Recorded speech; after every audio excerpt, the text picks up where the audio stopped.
మునుగోడు నియోజకవర్గంలో అభివృద్ధి కుంటుపడిందని మాజీ ఎమ్మెల్యే ప్రభాకర్ రెడ్డి విమర్శించారు. ప్రభుత్వం అనుసరిస్తున్న ఎక్సైజ్ పాలసీ వ్యాపారులను నష్టపరిచేలా ఉందని మండిపడ్డారు. తాను ఎమ్మెల్యేగా ఉన్నప్పుడు శంకుస్థాపన చేసిన 100 పడకల ఆసుపత్రి, ఇంటిగ్రేటెడ్ మార్కెట్, ఫ్లైఓవర్ పనులు అర్ధాంతరంగా నిలిచిపోయాయని ఆవేదన వ్యక్తం చేశారు. వెంటనే ప్రభుత్వం స్పందించి పెండింగ్ పనులు పూర్తి చేయాలని డిమాండ్ చేశారు.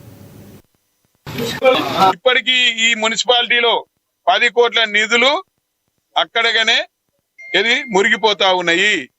ఆ పనులను చేయించలేకపోతున్నావు. ఇలా దునపోతుకు మేతేసి బర్రెన పాలు ఇంతటి రావు. కౌన్సిలర్ అభ్యర్థులు ఆయన ఎవరికైతే బీఫామ్ ఇస్తే ఆయన ముఖం చూసి ఓట్లేస్తారట, పార్టీని చూసి ఓట్లు వేయరట. గ్రామ పంచాయతీ ఎన్నికలలో నీ ముఖం అందరికి చూపించినావు కదా, ఏమైంది? తుపుక్కున నీ ముఖం మీద ఉంచినంత పని చేసిరు. ఆందోళన మైసమ్మల ముందు కూర్చొని మాట్లాడదాం. లేదంటవా నడి బజార్లో పబ్లిక్ ను పిలుచుదాం, ఆ బస్ స్టాండ్ కాడ అందరిని పిలిచి చర్చ పెడదాం ఉన్నారు. మంత్రులు పంచోట్ల కాడ పంచాయతీ పెట్టుకుంటా ఉన్నారు. ఈ ప్రభుత్వం ఈ విధంగా నడుస్తా ఉన్నది. నీకొక రూలు, నీ ప్రభుత్వానికి ఒక రూలా? నువ్వు దమ్మున్న మొగోడివి అయితే నీ ప్రభుత్వంలో ఒక జీవో తీసుకురా. ఈ మునుగోడు నియోజకవర్గం వరకే తీసుకురా. ఈ మునుగోడు నియోజకవర్గంలో 1 గంట నుంచి 6 గంటల వరకే షాపులు నడపాలని తీసుకురా.